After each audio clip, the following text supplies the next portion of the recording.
Hey Justin, how are you today? I'd like to thank you for your patronage. So I see that your first match is here against an Akuma player.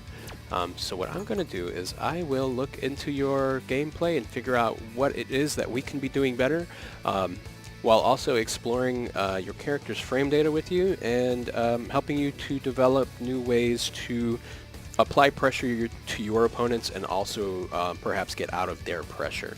So the first thing I'm going to do is actually open up Colleen's frame data on my FA tool on my smartphone. If you don't have this application, I would highly recommend downloading it. It's called FAT or FA tool.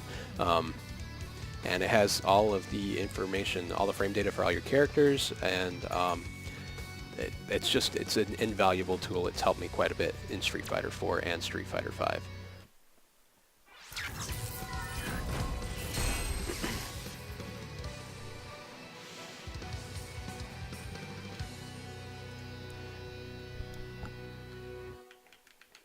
So the Akuma is using the good skin.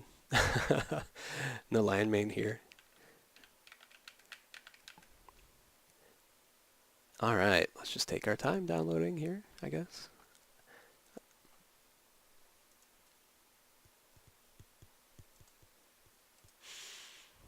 There we go. Alright. Round one. Fight! First thing I do, I turn on the input so that I can see what both players are doing at all times. So the Akuma's just starting his neutral game out here with the fireball. You dash forward, but you do get time to block air, which is great. Now, he's going to be at probably slightly advantage. He's going to have a slight advantage over you here, so, you know, just play it slow. You eat the fireball. It's kind of hard to block them sometimes on startup here. They're not particularly fast, but if you were you know, looking for something else, or maybe you were just kind of, you know, not ready for it, then that can happen, but that's okay. So the jump in here, there's a couple of things that you could have done. Anti-air is great. You do anti-air jab, which is alright. You could have done hard punch counterattack, because typically the first jump in that the other guy is going to do, he's not going to do a whiff jump. He's not going to do an empty jump. He's just going to jump in with the button. Specifically at lower ranks, they haven't really considered the fact that Colleen can counterattack the jump in and hit them for 20% of their health. It just hasn't crossed their mind. So here, you know, at lower ranks, I would definitely recommend doing your hard punch counterattack, the quarter circle back hard punch, so that you can get the that big damage and the hard knockdown, or the knockdown. So you interrupt with jab, but unfortunately you can't get a lot out of it.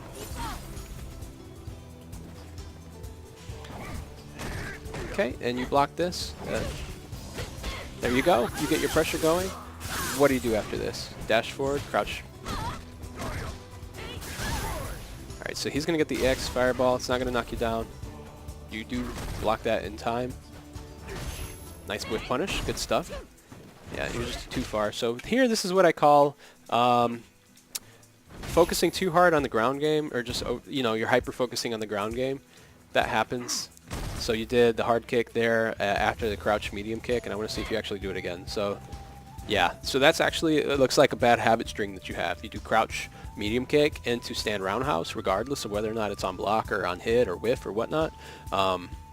So that's something that I would maybe focus on removing from your muscle memory. So just like, you know, he's going to jump over this and whiff punish you. Obviously, you're going to take a bit of damage here in the top mid DP. This is +3 here, so you do have to respect it afterwards. If you think he's going to press a medium button after this, like a medium range button or whatever, I would probably do like an EX medium counter here. But he's probably, oh no, he would have done it, and he would have ate the damage too. So yeah, it looks like you didn't know that that was +3 because you do press jab afterwards. So this crouch fierce is +3. So you can't press anything. You try to backdash, you might get flipped out of the air, which is great. You may get crush counter, which is bad.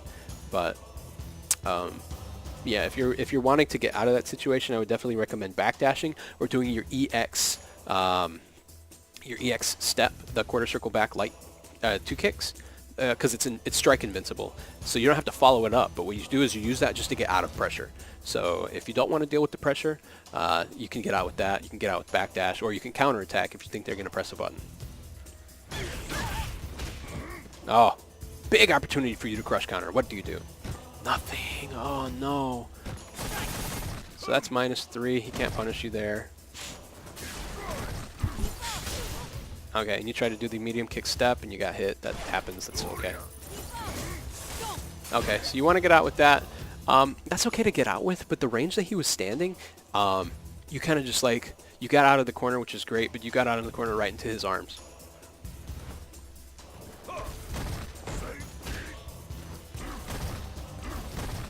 Now on pressure here, you always want to, like, if you, so this move is -2.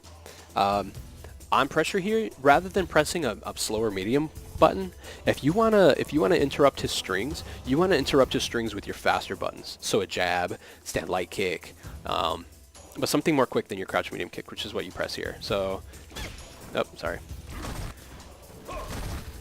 So you see you get hit there because there's just too much of a gap there. Your stand medium kick is quite slow. I believe it's 7 or 8 frames. Let me look. Or your crouch medium kick.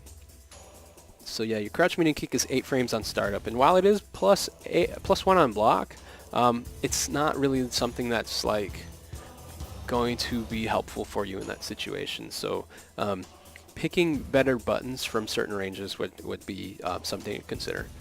So you block the fireball, you block another one. And this guy is just going to throw plasma at you.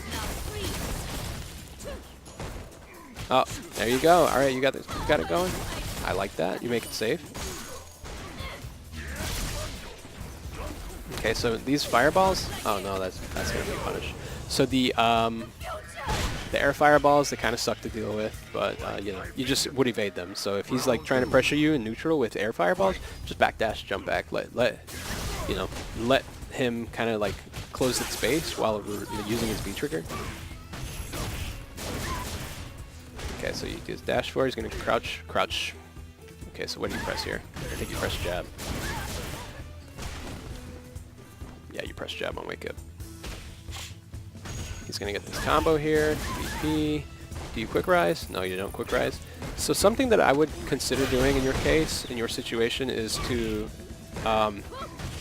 you want to use your quick rise and your back rises diversely. You don't want to just constantly repeatedly wake up with like the same tech timing. Uh-oh. So I think I saw that you won this round first in the thing. Let me see.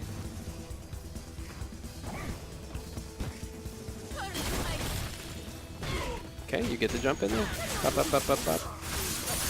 What do you do here? Get the throw. Okizeme. What's the setup here? Good job. Good bait. Nice punish. Good stuff. Okay, so yeah, you pulled that back. You let him hang himself, which was great. Bum, bum, bum. Fight.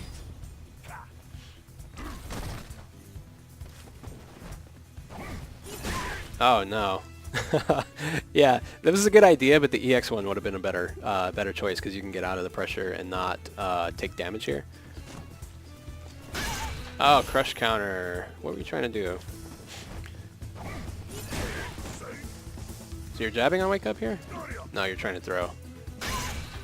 Okay, yeah, so relax on wake up. Sometimes you're just going to have to block. It sucks, I know, but you know, just especially if you're not quick rising, because you're giving the other guy way more time to think about what it is that he wants to do, while you're giving yourself more time to get yourself into trouble. So if you quick rise or back rise, you're eliminating some options from the other player. If you don't rise at all, then you give them a lot of time to set something like this up.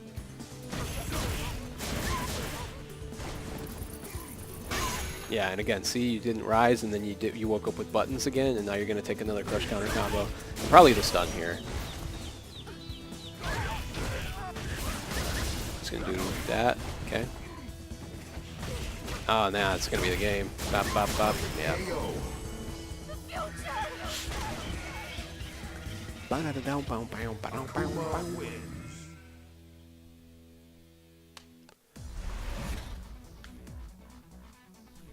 Let's see. I'm gonna look at the second one. So you said for the second and third replays, I'm not sure if it changes at higher ranks, but right now Ken, Ryu, and Akuma collectively make up half of my online opponents. It does change. I play a lot of Akuma, but I almost never see Ken or Ryu. 4B, 860, 5B, and I am diamond. Oh, Bibson. Bison, Bison, Bison. This is one of my trouble matches. This character beats me down with frame data.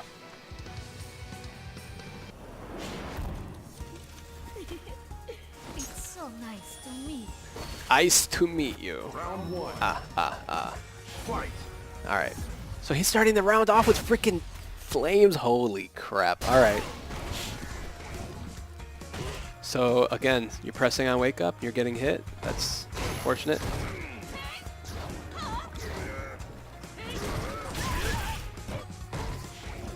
So he's just dashing in your face for free. There you go, you're gonna hit him here. Yeah, nice. He's doing a lot of dashing. This is kind of like the online. That's what I like to call the online. It's just dashing around a lot. Higher ranked players tend to not just like dash around in the neutral because they can get themselves into a lot of trouble. The dash is very slow, and you can punish it if you have longer active normals. So let's say you have a button that's active for 4 or 5 frames, you can punish this, those dashes. Okay, so that's minus. You're going to take some damage here. He did Hard Punch Psycho Blast. Hard Punch Psycho Blast is +2. This is not your turn. You can't press buttons here. You're going to get hit if you try. He backdashes though. Slide. That's... So I'm going to look at this guy's movement here because I think I'm noticing a pattern. Dash up. Presses a button. Good stuff. If you would have got the air-to-air, that would have been great. Oh, you set up the... I like that combo. Good stuff. Very cool. Oh, no. You lost the pressure with that jump in, and I think you may get thrown here. No, he doesn't throw. What did you press? Did you press V-skill afterwards? I think you did. Yeah, so you tried a V-skill after the crouch medium kick, which is +1 on block, and you got stuffed before it started up. And he sweeps here. You're not ready for it. Another sweep. Jesus. That's -5 you can punish there. And you tried, but you didn't get the full punish. So yeah, this Bison isn't very good. He's doing a lot of stuff that's really just wild, and he's just kind of shooting in the dark and taking advantage of the fact that you don't really seem to know the matchup very well. Alright, so you can try to pressure him here, but it's kind of like a heads-up situation where you might get thrown. But so look at what this Bison does. He's doing this regularly. He's going to do backdash, forward dash. See? It's something normal for him. Backdash, forward dash. See? Backdash, forward dash. So he's telegraphing his forward movement with backdashes almost 100% of the time. See? So he's going to backdash here and he's going to jump. You gotta I like that. That was a good choice, but you don't follow up with that. You don't follow up with anything. So you could have actually done... ooh, wow. And then you let him get away? No, you let him get away with it? Oh my goodness. See, that was an opportunity to do some big damage.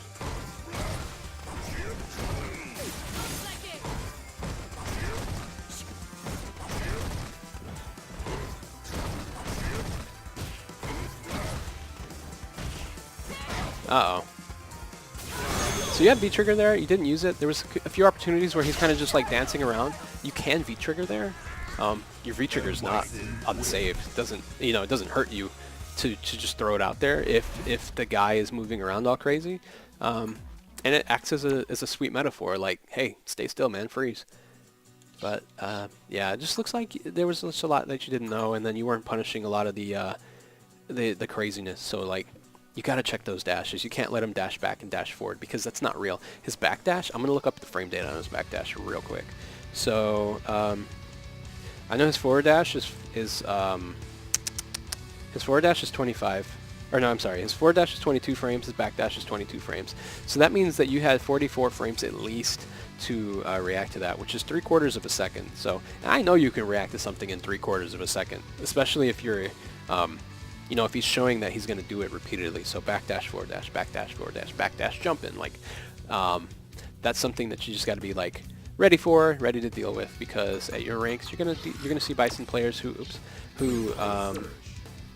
do crazy nonsensical stuff like that, and if you're not ready for it, or if you're not prepared to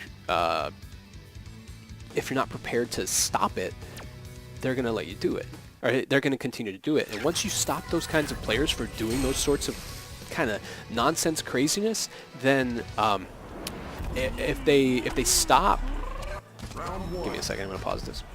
If they stop doing all that, then that's probably the only way they know how to get in. Like, if they don't know how to get in any other way, and you stop them from getting in that way, then you will win the game, because there's nothing else that they can do. You stop their gimmick. So players in lower ranks, they play with gimmicks. They're very gimmicky. They do stupid stuff that isn't real. You know, it's just like it preys on you because you don't understand exactly how to get out of it, or you don't understand exactly like ways to challenge the nonsense. So yeah, just, you know, you got to be ready to do that. So right here, this is nonsense. Him starting the round and just running like that, and then not even being like ready to like deal with what you're doing there. Like, he's just gonna throw you regardless. There was almost no adaptation there. So he's gonna sweep you here, and you don't block it, and then you don't quick rise again. And against a character like Abigail, you gotta rise. Quick rise, back rise, you gotta get out. You can't let him put you in the corner, because Abigail is a freaking wall, and you don't want to be stuck there.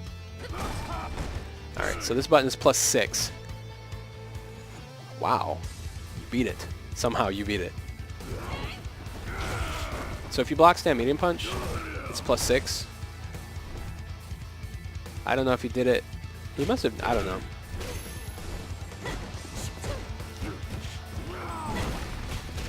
There you go. You get the corner. So what's the setup here? Oh, he's not rising either.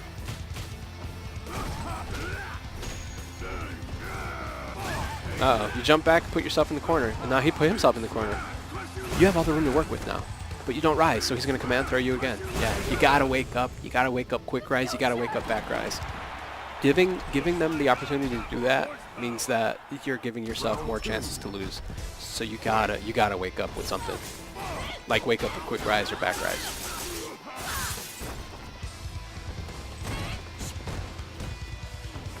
Uh-oh, the overhead. And again, that's just another case of overcommitting to the ground game. There's no reason to ever need to overhead here. So you can't stun him. You can't kill him. The overhead should only really be reserved for those situations. There's like every button that you have would have been a better choice than the overhead.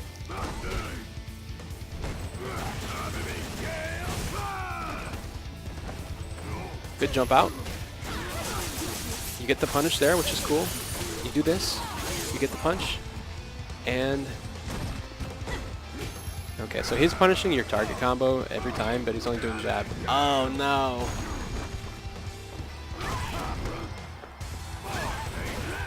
Oh, he could have killed you there.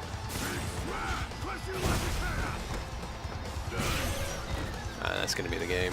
I'm going to just command throw you. Yeah.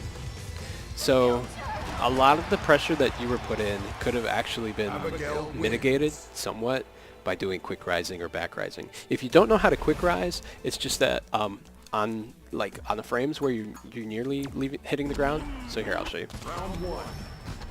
On the frames where you're nearly hitting the ground, let's see, wait, when is he going to knock you down? Right here. Right at this point, see where there's like a little impact splash on the floor here? You can press 3 punches to do quick rise, which will make you stand up straight where you're standing, or 3 kicks to do back rise, which will make you slide backwards a little bit. So, like, you'll wake up here if you're doing quick rise. You wake up probably like here if you're doing back rise. This will have slightly better frame advantage for you, but it leaves you closer to him. This one will have slightly lesser frame advantage for you, but it leaves you slightly further away. So consider all of that when you're getting knocked down. But yeah, you definitely need to rise here, because what does he do? I think he command throws you. Oh no, he does a meaty jump in. Well, not even a meaty jump in, just a jump in. So that is +6. I don't know how you got the button in between there, but hallelujah. But it hits you again afterward. And again. And then you jump out. But yeah, so definitely quick rising or back rising is going to be like probably the most important thing that you can take away from this. You will win more games if you're not giving them so much opportunity to keep pressuring you or to beat you down. You know what I mean? But yeah, so I didn't really see a lot of opportunities for you to get like crush counter combos in. I think the Akuma, you did like a crush counter combo once to kill him the one round, but like, so I can't really I can't comment much on like your optimization for some of your combos. I know with Colleen typically like it's just like target combo into EX slappy hands into the air throw. And then there's a couple of other like niche combos, but yeah, for the most part it's going to be just like, you know, slappy hands. And maybe throw some ice cubes on Oki. So like you would do like hard punch. Let's say you don't have any meters, so you would do like hard punch slaps, and then you would do like heavy. I think it's either the heavy or the medium ice cubes, and then you would set up some Okizeme off of that because the cubes will hit while they're waking up. But yeah, definitely. I know I've said this like 5 times already. Quick rise and back rise wake up. Very important in this game. If you give them too much time to think about what they're doing, it makes it so much harder for you. And you don't want to make it harder. You want to make life easier for yourself. So yeah, play smarter, not harder. But that's all I've got for you today, man. I'm going to post this to YouTube right now, and I will share it to you very briefly. But yeah, thanks for watching, and thank you for giving me the opportunity to do this for you. Have a great day.